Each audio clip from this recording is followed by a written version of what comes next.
If you'd like to log on to, let's see, most questions come out of rippleeffect.clear.events. If you'd like to log on there, you can and ask questions in real time. Otherwise, the agenda is basically as follows. We will spend 30 minutes doing a general review on the last happenings over this last week, and then general question and answer over those topics, or any kind of topics that may relate to decentralization. Again, the digital world is primarily focused on decentralization. We're grateful for those that have joined us in a support capacity, from all the way from Australia with Terrence, or all the way to the US with Elle and Wally and others, and then those callers from all around the world. This is a private membership association. Some of the content herein may be forward-looking, and as you know, we'll be talking about basically combining what everyone uses as interfaces, so a web interface or a device, such as a phone. Some people call them other things in phones, but how that ties to decentralized storage, and then how that offers a opportunity as the world goes digital on how decentralization can actually prevail. So the model is super simple. You connect in a phone with decentralized storage, and it creates a different ecosystem. And the way that we're focusing on going to market is through Clear United with different ripple effects, as well as through governance. So we're grateful for some of the energy and activities that are happening there. We'll spend a little bit more time going through the details of some of the activities that we've had, such as this, and these, and these, and the most relevant one is as of today for this particular one here. So I don't know, let me see if this loads up okay. So this is basically the crew that we met with this morning. Wonderful people, absolutely brilliant, if you ask me. Each of them got it from their own history, and I won't be specific on different organizations or governments or institutions that we're working with, as we're still in the thralls of it, but you should be aware that those things are currently going on. And the primary focus is basically just around how decentralization can spread the power of many or a few, from the few to the many, and how the model actually works. And it's really, if you were looking at an adoption curve, you would see at the early phase of it, there's technology adopters, but before that, there's educators on anything that really has an adoption curve to it. And that's what the phase that we're currently in is, around education. And it's starting with small governments, small countries, primarily based around countries that are sovereign or independent or desire to do the right things for their citizens. And a lot of countries struggle with that. They struggle with removing control to be able to enable the individual. And that's really what this decentralization is all about. So some of them, they really want to do it, and it's not a question. Others, it is so encompassing that it's very difficult. So we've got 2 or 3 more meetings today with different, same types of ecosystems, but they're in different realms. So some of them are around policy creation, some are around technology, and the technology spans different systems. Maybe it's around births, maybe it's around deaths, maybe it's around marriages, maybe it's around land management. And of course, it ties to assets and to organizations or businesses or trusts. But ultimately, and if you want, I can actually run you through really, and for most of you here, you understand kind of the balancing act that we have, where you've got a fine line in the middle between government and freedom versus centralization versus decentralization. So imagine the ability to actually create different organizations. You can see how, from an idealistic standpoint, it's very wise, especially when you're doing it cryptographically for the future. But when you're doing it based upon an existing home or country or individual or trust, or these different ecosystems that people are already aware of and using. For instance, if you own a home, there's land that says, a land management system or title management system that says whose property that is. They don't use standards. There's really lots of different ISVs or independent software vendors that have built applications for those different countries or for those counties or for those ecosystems. There's no standard on how that's actually rolled out. And so you can imagine, not just from land management or from ID management or from asset management, but it's gotta be able to have a vision where these countries can actually say, hey, we want to do this. But I believe that they've actually, where you divide, so for instance, why do we have lots of different languages around the world? When you divide ecosystems, you can conquer them, whether it's languages, whether it's departments. So we're having to work with lots of different departments, whether it's Department of Finance, Department of Health, Department of Commerce. They also tie that into small to medium businesses and other ecosystems. But they continue to have these different departments. Some governments may talk about them as ministries, those that have been colonialized. Some may look at it from a very different approach. So it's difficult to connect those dots, and it takes a lot of time. But ultimately, this structure here, people really understand. Whether we're looking at, what was interesting as well this last week, one of these meetings pertained to certain cultures just needing to be able to save. And it really helped me to scratch my head and say, is that really the solution? Do people just need to save? And it's become more evident that the real issue within societies is the centralized systems controlling the asset creation or currency creation, and then the loan creation process to be able to disseminate funds, if you will. And when they can disseminate it is actually when they can control it, because they can control it at the dissemination point around an interest rate that then ties to a foreign exchange rate, and that's how countries are basically held down. It's got nothing to do with savings. But the rub is we've got to be able to work within ecosystems that actually can adapt these systems together. So we work together to be able to educate and gain adoption as the digital world and digital ecosystems are adopted. They're going to be adopted one way or the other. The question is, will they be decentralized? And it's very difficult for folks to actually understand the benefits and features of decentralization. So we're working hard particularly within this region here, to be able to drive awareness for that. So I won't be specific on what country we're currently in or what we're doing as far as different governments, but I will be specific to say it is with the Pacific, and there are other parts of the world that we're also linking into that. So those are kind of the general updates. Are there any questions or thoughts or comments that folks want to expound upon or collaborate on as we review this?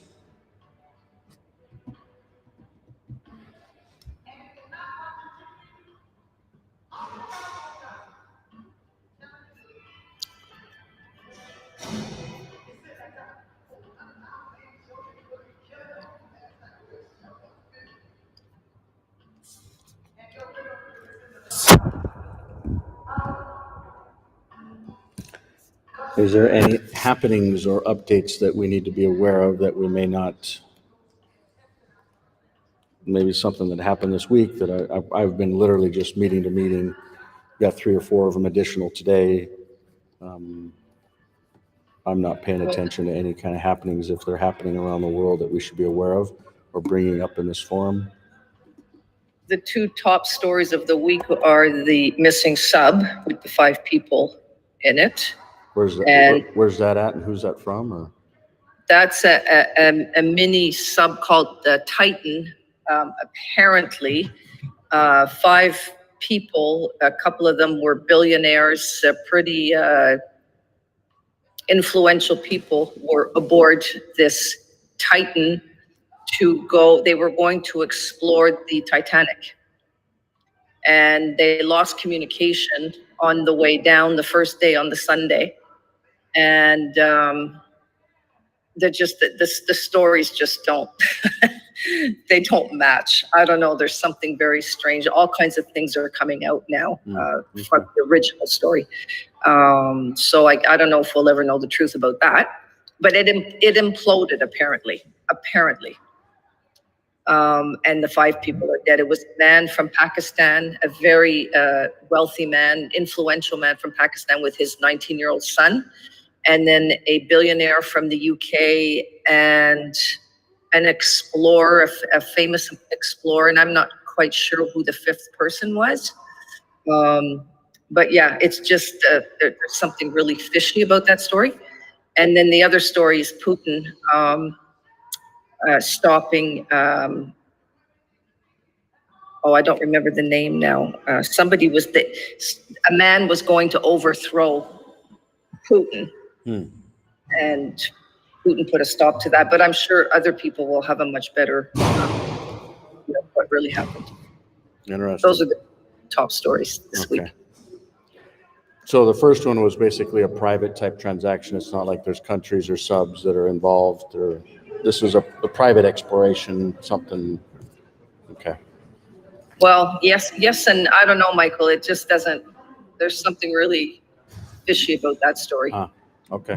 It's alleged that there was a alleged tourist operation to go down there and see the Titanic, but it's also alleged that it was imploded so they can set regulations and create permits around further investigation of the Titanic and what really happened to it in regards to the creation of the Federal Reserve to stop people coming down there and finding more evidence that it was actually the boat was sunk as opposed to hit an iceberg, which saved JP Morgan, I think it was, and they went on to create the Federal Reserve. So it's potentially creating, a danger. It's a dangerous situation. Never go down there again, or you need to be permitted to go down there and further explore the Titanic. Yeah, Michael, similar to Antarctica, where they don't let you go explore of your own accord and they limit everything. Sort of put simply, they reckon if people go down and explore the Titanic, it will show that it was an explosion from the inside and not hitting an iceberg on the outside of the ship. And that's basically it. But there's a lot of ritualistic stuff around it. If you look at all the just all the little clues, I suppose, is probably the best way to put it, and all the people that tied into it. It's very, there's lots of numbers and things like that are very ritualistic around it. They're also saying that it wasn't really the Titanic that sank, but her sister ship. That's another thing that's come out this week. Interesting. Yeah. Well, we're just focused on decentralization here, and I know that a lot of this stuff all ties, and you've got the secret combinations in the middle that basically push agendas, and they do it through media and through fear, uncertainty, and doubt, which it sounds like these activities are real similar to kind of what we experienced with COVID. And I think last week's meeting, where we talked a lot about different countries, because that's one thing that's kind of materializing, is we're spending a lot of different time with countries, and the countries are going through a digital process, and they're all adapting to it. For instance, the country that I met with this morning, they actually physically went to Cambodia and India and reviewed what these two countries were doing as far as it relates to digital assets and strategies. And I believe that India is far in the pack, way ahead of many other ecosystems as it relates to digital identity at the national layer. And the concern is the countries will be able to control the citizens at a level that has not been understood or even feasible through innovation for the future. But how that will then tie to world organizations that basically mandate certain compliance, and where you can actually take health data or personal data or biological data or financial data or any kind of data and be able to combine that at the global layer. And that's really what the digital world, when we talk about decentralization, it's creating systems that can be adapted as standards for different countries to be able to adopt it. So, for instance, we hope to be able to spend time with some of these countries and see if there's an ability to be able to get these different countries that are using digital IDs to also add in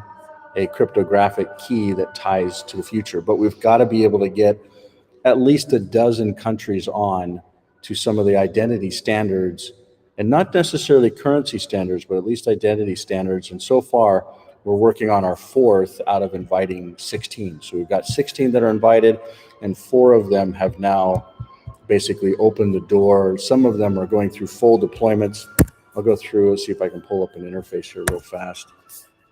No.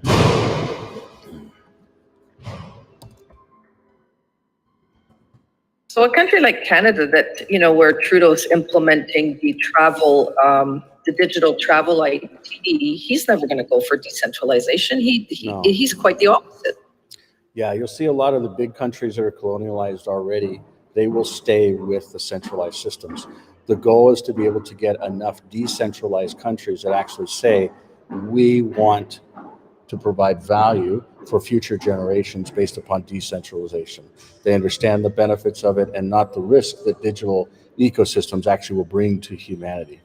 So that's what the current strategy there is. What's nice about it is even if Canada or Australia or New Zealand or the US adopt their own digital strategy, the actual wallets, we've already interfaced with 5 or 6 different key decentralized or cryptographic based technologies such as Ethereum, such as Bitcoin, such as Stellar, such as Ripple. All of these technologies are all built into the actual wallet or payment system. And so whether you're running a decentralized system or a centralized system, they'll be able to interface. And then all we have to do is at the banking level, so on-ramps and off-ramps to the existing systems, make sure that certain know your customers and anti-money laundering processes are basically realized. So I apologize about the noise. I tried to find the quietest place I could, but it's proven not to be very quiet. So that's, as we're going through a general update, the positive lining here is not once have I ever heard folks say, we're not interested in that. We don't want that. Which it could have happened, but we're not seeing that. What we're seeing is we want to see countries adopting it. And so you're seeing systems like this that are getting stood up. By the way, there's a couple new movies. Let me see if I can play. Let's see if I can.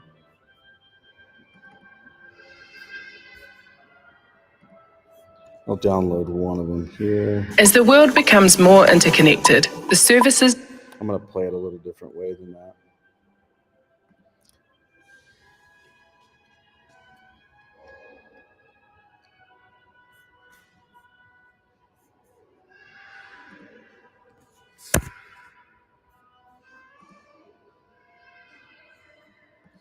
So this is a brand new, there's 2 videos that I'll show here. Boy, that's going to take forever. I'm just going to pull this over and see if I can do it this way.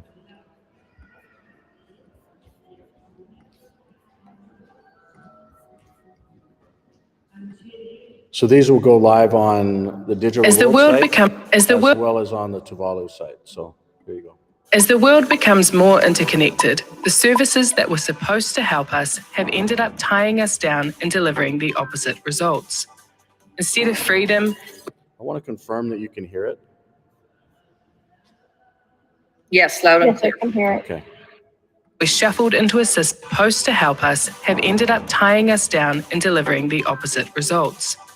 Instead of freedom, we're shuffled into a system that becomes the master of our destiny. Far from building our own path, we're forced to ask permission for everything.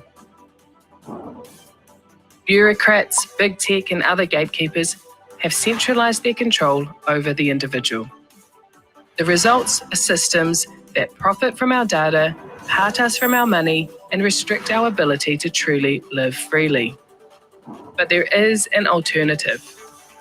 In response to this historic regulatory overreach, people across the Pacific and the world are saying enough. We're reclaiming our God-given right to determine our future.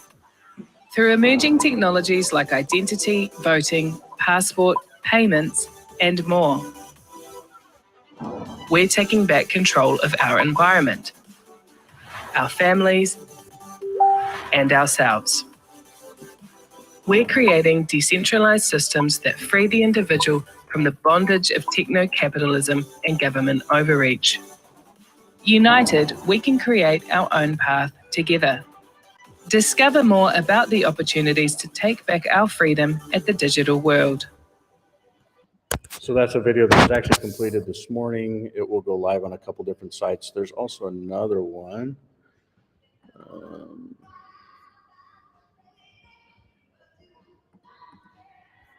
This is specific for Tuvalu, which we'll also review tomorrow. It's not approved yet. It's possible. You can expand the freedom that your passport, driver's license, finance, and many other services currently provide you. Digital World's mission is to show people how they can remove themselves from the self-serving systems of big business and big government, so they can live well, safely, and completely in alignment with their values.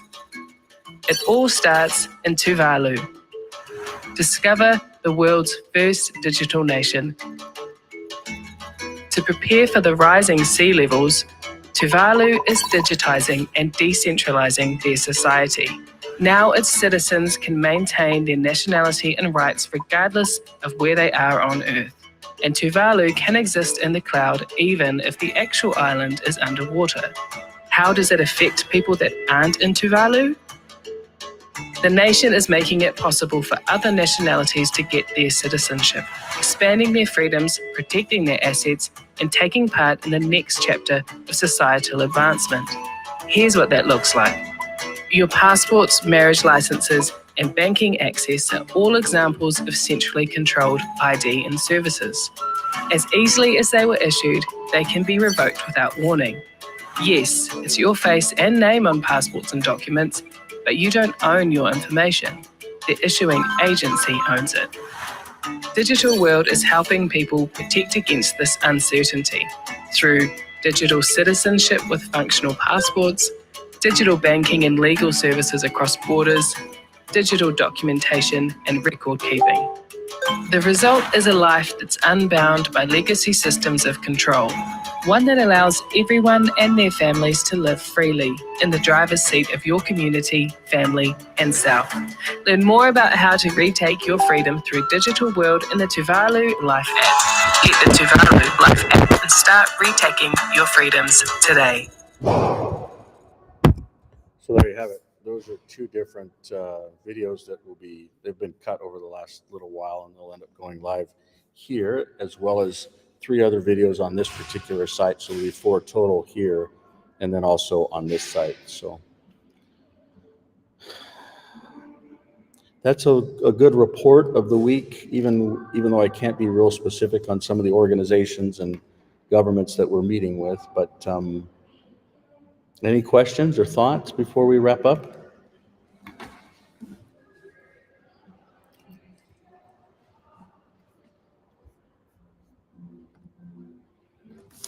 Comments, thoughts, feedback, wishes, prayers? Thank you for those that sent emails and introductions this last week, and just caring in your own sphere of how you can influence and drive awareness and be a maven and connect. It all matters. It all is important.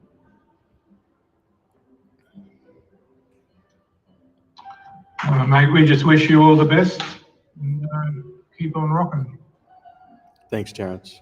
Appreciate your vote of confidence and all that you do every day to help move this forward, and even with the simple things of just helping the systems to work. We hope to have a lot more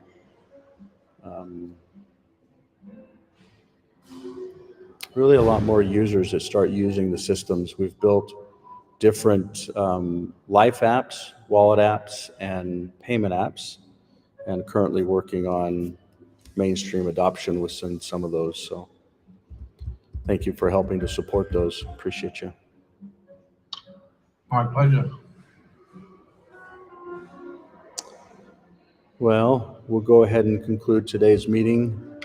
So we're going to do it a little early. We're about 22 minutes early, which is great, unless there's other topics that folks want to go through. I don't know that either one of those news topics are related to decentralization. It's interesting to see what's going on in Russia, but I hope over time that works itself out. So that's a different conversation. Okay, so we'll go ahead and wrap up. Thank you again, and we'll talk to you soon. Bye, everyone.